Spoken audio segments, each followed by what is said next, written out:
Sonic the Hedgehog was essentially a god in the 90s. His 2D platforming days were considered the golden era of gaming, but then he switched to 3D, and everything went downhill. Oh, will you shut up? But Troy, this is the part in every Sonic video where the narrator tells people about Sonic's downward spiral. Oh no, you're done.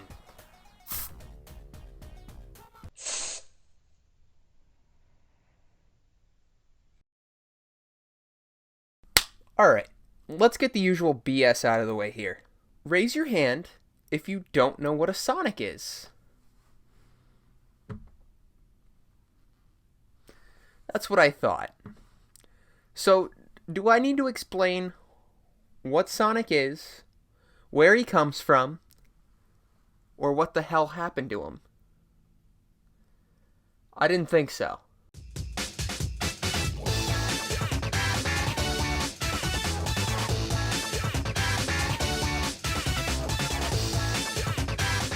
Hello everyone, and welcome to the Sonic Retrospective series on this channel. Hang on, I'm missing something very important. Alright, old ass weeb hack? Check.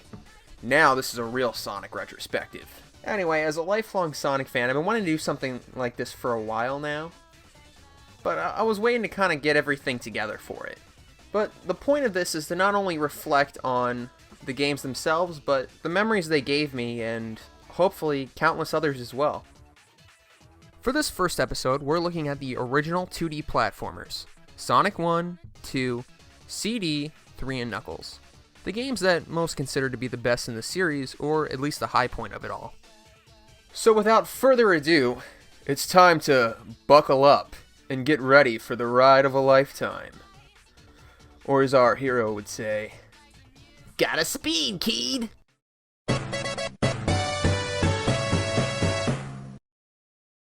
The year is 1991. Nintendo has everyone by the balls. Mario's running the show, and it's all f***ed up. So who shows up to save the day? Sonic, that's who.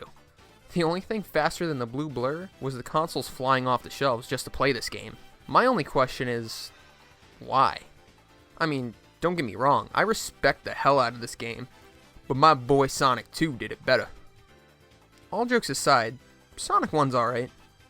It features Mr. Needlemouse himself running through the 6 zones that make up South Island in an attempt to stop Dr. Ivo Eggman Robotnik from collecting the mystical Chaos Emeralds and taking over the world. Sonic can run really fast, jump, and roll into a ball. Of course, when he jumps, he turns into a ball too, but anyway. The name of the game here is Momentum. The better you get at a level, the faster you go. You just have to know how to use the layout of the stage to your advantage. Other than that, Sonic 1 is pretty damn simple. Of course, it's not just an obstacle course though. You have badniks and hazardous objects like spikes sneakily placed around every corner, just ready to drive your life count down to 0. So you'll want to grab a hold of some rings to keep you safe. And if you get 50, one of these suckers will pop up at the end of the level, giving you a chance to play the special stage and collect a Chaos Emerald. You can beat the game without these obviously, but for the better ending, you'll want to give it a shot. Just be warned, these special stages are trippy as Each one takes the form of a maze you have to navigate while rolled up like a ball. The goal is to find the emerald and avoid getting knocked out while the maze rotates clockwise or counterclockwise. These are fine, not my favorite in the series, but still fine. Then you get back to the actual levels and you realize this game isn't exactly what it sets out to be. Like, yeah, you can reach high speeds, but only when the level design allows it. Green Hill and Starlight Zone achieve this, with Green Hill being the best out of the two, but Labyrinth, Spring Yard, Scrap Brain Zone, and Marble go completely out of their way to hold you back and keep you going at a speed that would make Mario laugh. Seriously, go back and play through the game. It's not bad, I'm not saying it's bad, but how is this any faster or better than this? Maybe it's cheap to use a water level as an example, but it's still just like, nah, that's a no from me, dog. Sonic can do better, and he most certainly did, because 1 year later, we were treated to Sonic 2. The Chosen One!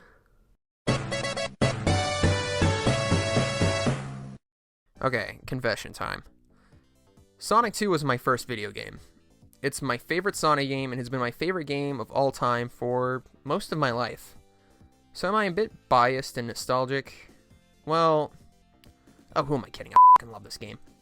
Sonic 2 basically took the premise of Sonic 1 and turned that shit up to 11. The extra year gave the team at Sega a chance to really learn how a Sonic game works, and damn did they do it right. After kicking Eggman's butt in the first game, he decides to come back for seconds, this time dragging along his monstrosity, the Death Egg. Sonic's not going it alone this time though, because now he has his best friend and sidekick, Miles Tails Prower. On the gameplay side of things, Sonic 2 is the same as Sonic 1. What changed in the year between the two is the level design. I can't explain it, but everything just flows better. Casino Night Zone is a little meh, but even Aquatic Ruin, another water level, handles things nicely by giving you the option to take an albeit much more dangerous path and avoid water altogether. The first stage, Emerald Hill Zone, does a great job of getting you accustomed to the speeds you can reach just by memorizing the level layout and practicing. Every subsequent level for the most part builds on this and creates a game that you can easily beat in less than an hour if you really wanted to. Anymore, I like to take my time and enjoy the ride, but this right here is a speedrunner's wet dream. Also, Sonic now sports a new ability known as the Spin Dash. He can now charge his roll in place and use it to quickly gain a ton of speed. Later ports of Sonic 1 include this ability, but Sonic 2 is where it originated. They also changed up the special stages in this one. Instead of a giant ring at the end, you now access special stages by reaching a checkpoint with 50 rings. A ring of stars will swirl around, and if you jump in, you'll get a chance to take on the famous half pipe. Yeah, these things are overused, and I know some people are sick of this type of special stage, but the nostalgia always hits me hard for this level.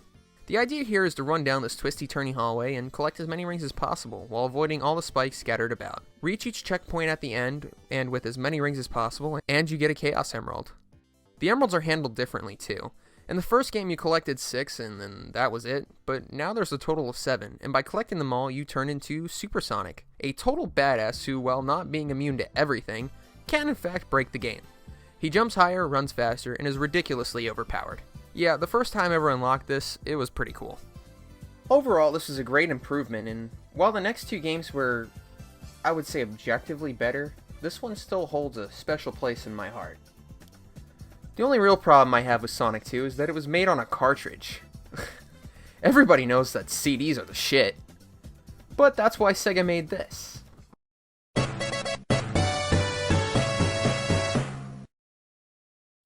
Sonic CD came out a year later in 1993, which is interesting because it started development alongside Sonic 2. But don't go thinking these games are two sides of the same coin. They were developed by two separate teams, and while Sonic 2 is as traditional as Sonic as it gets, Sonic CD is a bit more vertical? More on that in a moment. CD introduced two staple characters in the series, Amy Rose and Metal Sonic, who are both pivotal to the game's story. In this one, Eggman wants world domination once again. The answer to his problems? Conquering Little Planet and recovering its time stones to rule over all of time and space. Sonic, of course, ain't having that shit, and as such sets out to stop him with Amy Rose following close behind. Unfortunately, because she just had to tag along, Metal Sonic captures her and uses her as bait, leaving Sonic with no choice but to save Amy and recover the time stones. This one definitely had a different touch to it, from the story to the gameplay. A moment ago, when I said the game was more vertical, I wasn't kidding. If you play through each level, you'll notice how Sonic CD tasks you with moving up instead of right. But to be honest, I don't mind here because there's still a lot of speed to be had and each level isn't afraid to go all out with its mechanics. In short, it changes things up but still manages to stay true to the principles of Sonic. Sonic CD would also introduce the Super Peel Out. It's basically the same thing as the Spin Dash, but it's a much quicker way to quickly build speed. Especially here because they force you to charge the Spin Dash longer before you could even use it. Sonic CD also has some weird but cool special stages. Reaching them is the same as in Sonic 1. Here, the goal is to hit a bunch of UFOs within the set time limit. It's easy for the most part, but there are plenty of bumpers and other obstacles that can slow you down and trip you up if you get careless. Beating special stages is important because they unlock the time stones, which are one of the two methods of getting the best ending in Sonic CD. The other is destroying the robot generators in every level. How do you do that? Well, Sonic CD introduces, for the first time in Sonic history, time travel. In each level, you'll see signs that will either say future or past. Once you pass one of these signs, all you have to do is run as fast as possible for as long as possible, and you'll be transported forward or backward in time. So, to find the generators, you simply go back to the past and explore each level. Once they're destroyed, you have a guaranteed good future for that individual act. Now getting time stones is much easier and less time consuming, but locating the generators is a great way to change the levels. Each level has a good future and a bad future. The bad is more difficult and usually littered with more badniks, while the good is a bit easier with more goodies for Sonic to collect. As a kid, I loved this mechanic and still do to this day. It's one of the best utilizations of time travel in any media, in my opinion. Also, you have to appreciate the animations in the beginning and end of the game. These were so well drawn and animated, and I always wanted to see more of Sonic in this style. It makes me glad we got the Sonic OVA and, much later, Sonic Mania Adventures. Anyway, after this, it was time for the saga to come to a head, and they did it in the most epic way possible, and I can't get these straps to stay on. They had to do it with the game so big, they had to split it in half just so they could get it out on time. I'm talking about Sonic 3 and Knuckles. Sonic 3 and Knuckles was a big stepping point for the series. Separately, the two games were just more entries, but combined together, Sonic 3 and Knuckles served to be the big, thrilling conclusion to what was so far an excellent series of video games. After defeating Eggman in Sonic 2, his Death Egg crash lands on a floating island known as Angel Island, which is the home of the Master Emerald. And after meeting the island's guardian, Knuckles the Echidna, Eggman decides to use this as an opportunity and convinces Knuckles that Sonic and Tails are actually the bad guys, and fools Knuckles into chasing them down while he makes off with the Master Emerald. So now Sonic and Tails not only have to deal with tracking down Eggman and preventing him from relaunching his Death Egg, but they have to avoid Knuckles and his traps as well. Earlier, I said Sonic 2 was my favorite, but objectively speaking, Sonic 3 and Knuckles is hands down the best game out of the classic series. I mean, the level design was tight. It's like they took the best ideas from Sonic 2 and CD and mashed them together into something that perfectly meshed with Sonic's mechanics. In some levels, you can get away with some crazy shit if you know what you're doing. However, I do feel like the game is slowed down. I don't know why, but I always felt like Sonic's top speed was nerfed in Sonic 3. Maybe it's the level's bigger scopes. Does anybody else feel the same, or am I just crazy? Also, Sonic's new ability here, a shield that can protect him. All you have to do to activate it is press the jump button in the middle of the jump. It's a shame they never brought this back, as far as I know anyway. Of course, you can't forget about the elemental shields. Each one gives your jump some type of stat boost.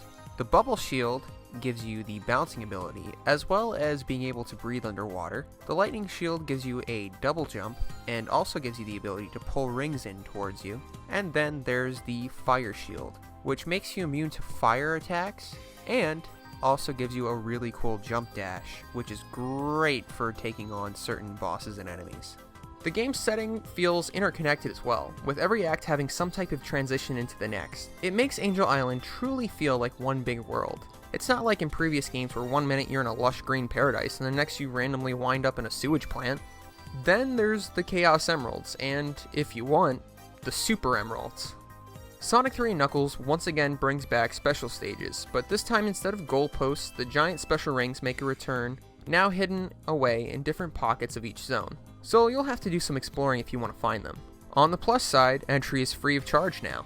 Jump in them and they'll lead you to the newest and what some consider the greatest minigame in the series, Blue Spear. The objective in Blue Spear is simple: collect the blue spears and avoid the red ones. Other objects to keep in mind are the bumpers, which will bounce you up and down and all around, and rings, which you can collect by circling groups of blue spears and turning them into rings. Now, if you're sad about the checkpoints, don't worry. They'll still transport you into a bonus game, now only at the cost of 20 rings.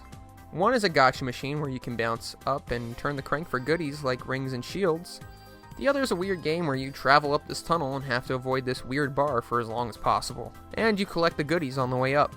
Oh, before I forget, there's also a third type of special stage. Think like the special stages from Sonic 1 combined with the slot machines from Sonic 2. Super Sonic makes a return if you collect all the emeralds, and if you want, you can get the Super Emeralds to turn into Hyper Sonic. This is perfection in Hedgehog form. Sonic becomes ridiculously fast and can jump incredibly high. He also has a jump dash which can serve as a screen nuke for small enemies. This game also allows you to play as Tails and Knuckles. I mean, Sonic 2 did as well, but I thought it was worth mentioning. Tails has the ability to fly, and Knuckles can glide and break obstacles that Sonic and Tails can't. So if you want to make the most of your playthrough, try playing through as each character available. So that covers the gameplay aspect, so now we can go over all the extra shit. And by that, I mean all the shit that I'm just cramming to the end because I didn't know where else to put it without sounding redundant. Presentation-wise, all 4 of these games look great, with Sonic 3 and Knuckles sporting the best visuals in terms of sprite art and animation. I actually think the worst looking game of the bunch is Sonic 2. Not that any of these games look bad, but I always thought Sonic 2's color palette looked a bit too oversaturated for my taste. I also hate the aesthetic of the Death Egg Zone. Sonic 3 and Knuckles did it much better. Also, in terms of soundtracks, they're all great as well, with Sonic CD and Sonic 3 and Knuckles being the highlights. Actually, some of my favorite songs are from Sonic 3 and Knuckles' multiplayer modes. Ah, yes, the multiplayer. Sonic 2 had it, with Sonic and Tails racing through a few select levels in the game, but Sonic 3 and Knuckles was blessed with its own original levels for players to race against each other in, something I hope the series brings back one day. Endless Mine was my favorite of the bunch. All of these games are fairly easy to come by, as they've been ported several times. Sonic 1, 2, and CD all have high-definition ports, of which I believe the mobile ports are the best available. They're cheaper, and at the cost of using a touchscreen, have a bunch of features, such as being able to play as Knuckles and Tails in games and areas you previously couldn't. Sonic 1 would later see the Spin Dash, and the Sonic 2 port brought back Hidden Palace, a level that never saw the light of day in the original release. Sonic 3 and Knuckles is a bit harder to come by. Sega has refused to re-release it recently due to copyright issues from the game's music, but if you can dust off your PlayStation 2, Xbox 360, or PS3, you should be able to get it digitally or in a collection. Or just play it on PC. It's a shame though, because it's the best of the bunch and really it deserves more time in the spotlight. All of these games were awesome in their own way and entertained me for countless hours as a kid. And I honestly hope that they continue to stand the test of time for both longtime fans like myself and newcomers for generations to come. But of course, this would bring us to the end of the golden era of Sonic, and in the next video, we're going to look at a time period where things started to get a little weird. But I should say this now, don't go busting out your OCs just yet. No. Really. Please don't. It's too late. This is my original character, Jacob the Hedgehog, the son of Sonic and Tails. He's basically cooler and stronger than Sonic, and gets all the girls, just like me.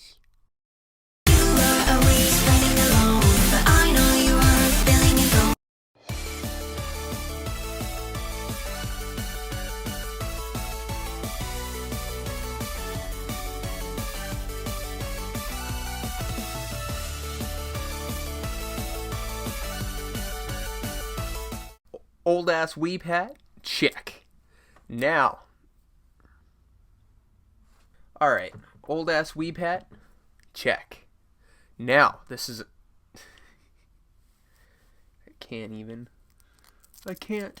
so I must add.